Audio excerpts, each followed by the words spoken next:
Hey guys, so a lot of people were asking me which is my main daily driver phone. So P9 Plus right here is my main phone that I use, that I have my main SIM card inside of it, and I've been using it for like 2 weeks and 3 weeks now, 2 weeks plus time.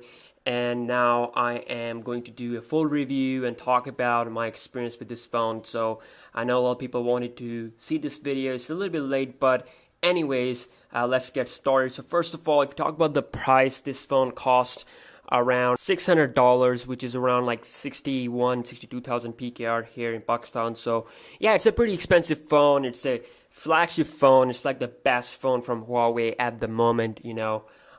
So at least specs wise overall. So if we talk about the build quality, okay, so in $600 you're getting a top notch product. Okay, it's really premium, it's really shiny, and it feels really great in hand. In short, so I got aluminum body, full aluminum body, so, and has a really polished finish, so it feels great in hand, and I don't have to worry about fingerprints or anything like that. It's proof, it's fingerprint proof, you can say. And I have to say it's pretty nice, and the buttons are also pretty compact like the HTC 10, so really feels like a quality device here from Huawei, I have to say. So it's a big phone in terms of size. Obviously P9 Plus, plus means big size, 5.5-inch display. That's also a kind of a main reason for me to use this as a main phone, because I like big screen phones.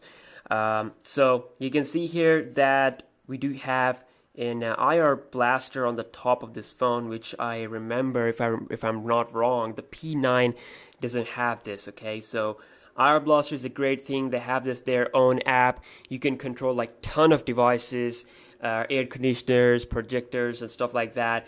And I've tested it out. It's really reliable and works really fine. So I have to say that's a nice thing that Huawei has it here, IR blaster. And on the bottom, it does have USB Type-C, just like the Huawei P9. So you also get the 3.5mm headphone jack down there. You also have the speaker grill, and it's a kind of a stereo speaker system on this phone. When you play sound, you can hear the sound a little bit coming out of the front port here. So it is actually a little bit of stereo speaker system. This was not the case with the P9 Lite, but I don't know, with the P9 Plus, I felt that the sound, it has this sound coming from both ports. So yeah, you can, but it's not something that like the HTC 10, which has a woofer down there, down at the bottom. So a little bit of stereo sound system there on this phone. And yeah, on the sides you got the power button, volume rocker, same construction as the P9 and the P9 Lite. You got your tray there for the SIM card and the micro SD card. Moving on to the display, like I said, 5.5-inch display, 1080p HD. So I honestly thought that they should have Quad HD with their P9 Plus. It's kind of a disappointing thing, because LG has a Quad HD phone, HTC has a Quad HD phone, Samsung has a Quad HD phone, but Huawei, we're still waiting. It's 2016 and no Quad HD phone from them, apart from the Nexus 6P, of course. But I'm talking about their original phone, so their exclusive phone. So no Quad HD, it's just 1080p, and it's not the most beautiful display, but yeah, I mean, it's bright.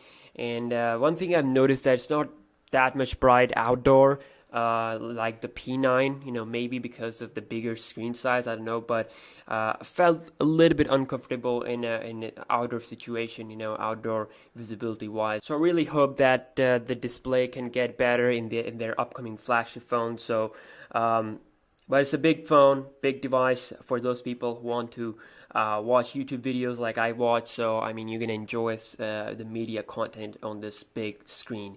Also, it is running Android 6.0.1 Marshmallow, which is the latest version of the Android. So you can see, pretty nice. So this is of course Huawei's own skin, and they have their own customization. You got a bunch of different home screens. There's no actual app drawer thing here. It's like they want to make things more easier for their users. So you get these tricks like knock to capture the screenshot like this. And yeah, I mean, I'm going to be making a separate video for the tips and tricks really soon. So this is how the lock screen looks like. and you also get like a control center thing in the lock screen where you can have the flash and camera, other stuff. You can quickly access to that. So I mean, the software is pretty similar to other, you know, the P9 and the P9 Lite, except from some few additions there, here and there. But the big thing about this phone is that it actually has a Force Touch technology, like the iPhone 6s. So I'm going to be comparing it to the iPhone 6s side by side. But right now I'm going to show you guys the thing here, the Force Touch thing here, how it works. So just like on the iPhone, you have to press the icon like with the force, and it's going to give you some options. Okay, so let me just lower down the brightness and show you guys here the updater, sound, display, and Wi-Fi. Same thing, it works with the camera. You can quickly take selfie, video, and you can also go into the pro camera where you have all the, you know, options to change ISO and white balance and stuff like that. So this Force Touch thing only works with the stock launcher. Okay, so if you plan on using the Google Now launcher or Nova launcher, it's not gonna work. It's also restricted to just system-based applications, so you're not gonna be able to use it with Instagram. Okay, which kind of sucks because I think Huawei is like currently testing this feature out. Maybe in the future they're gonna have third-party developers working on it. But believe it or not, Huawei was the first company to introduce this Force Touch thing back in their Mate S 128GB variant. And I know Apple, that came on later, but believe it or not, they have the best implementation with 3D Touch and the widgets and stuff like that. And the third-party support, they're going in the right direction. So really want Huawei to step up their game, at least with the Android department, you know, Force Touch technology, because they were the first one to introduce this. So like I said, it works with the stock-based application and no support for third-party applications. So apart from the bigger display and the bigger battery, the Force Touch technology and the IR blaster are the new addition here on the P9 Plus compared to the Huawei P9. So under the hood we got Kirin 955 plus 4 gigs of RAM, so it's a pretty fast phone, I gotta say. And you can see the amount of RAM in the multitasking area. So this thing just flies through everything. Gaming, benchmarks, it's just everything is just so smooth, and 1080p display, it's not that demanding compared to the Quad HD displays on other phones. So definitely it's kind of a future-proof phone, you know, as far as the lag is concerned. And also, if we talk about the benchmark scores, I don't normally talk about benchmarks because I do real-life speed tests. But this is the score that I have received on this phone. So 1,844 single core and 6,620 multi-cores. I believe this is actually the most highest score that I've ever got on any of my phone. Pretty insane, actually. 6,620 is actually pretty close to 7,000.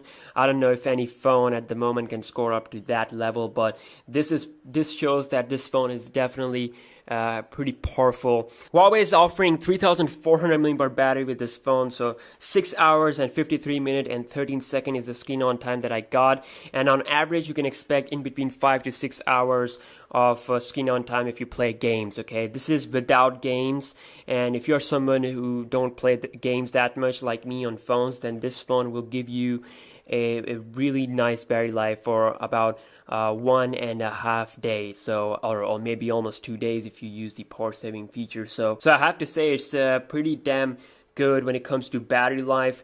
Is it better than the Huawei Mate 8? I guess it's actually pretty on par, because the Mate 8 has a 6-inch display with 4,000 mAh battery, and this one has a 5.5-inch display with 3,400. So I mean, I have used both phones. I think both have pretty much the same battery performance according to my usage. So yeah, definitely that's a good thing. So fingerprint sensor is also on the back. I forgot to talk about it. So pretty fast.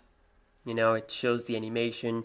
And it's most of the time it's pretty accurate. Lastly, if you talk about the cameras, now the cameras on the back are the same as the P9, no difference. So you got the monochrome plus sRGB combination, dual LED flash, laser autofocus, partnership with Leica. So one of the best smartphone cameras at the moment. The colors are nice. The only things that I have seen lacking on this phone is a 4K video recording. You can't record 4K on this phone, which is a shame, because because Samsung's offering 4K recording since the Galaxy S5 days. Also, I've noticed that the autofocus is not that fast when you're recording videos. You know, it takes some time to focus on certain objects. On the front, you got 8 megapixel with f1.9 aperture size. Believe it or not, it's like one of the best selfie phones on the market.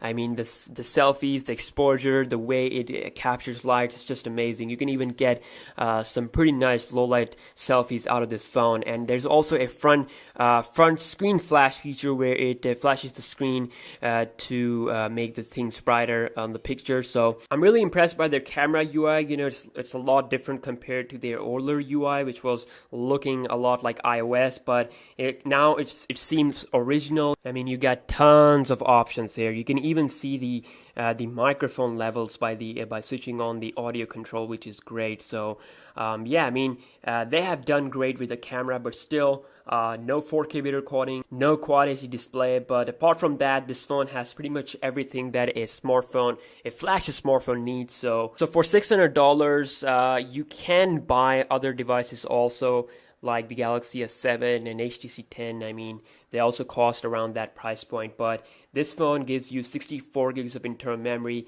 as well as dual SIM card support, which is great. Having 2 SIM cards inside is pretty great, and that is something of a big plus point for this phone. So I mean, yeah, it's a flagship product. Build quality is great. Display is decent, 1080p. Performance is great. Battery life is amazing.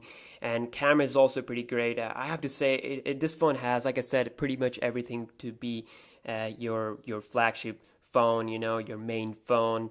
Also has fast charging support. So, like I said, 64 gigs of internal memory is a lot, okay? So, yeah, that's pretty much it, guys. I've been using this phone as my main phone, and I will continue to use it as my main device for some time until the iPhone 7 or the Galaxy Note 6. I don't know, but let me know which phones you want to see me to compare it. I know some people have requested the comparison with the Galaxy S7, so I'll be making that video pretty soon. Please stay tuned for daily tech videos. Catch you guys in the next one. Peace out.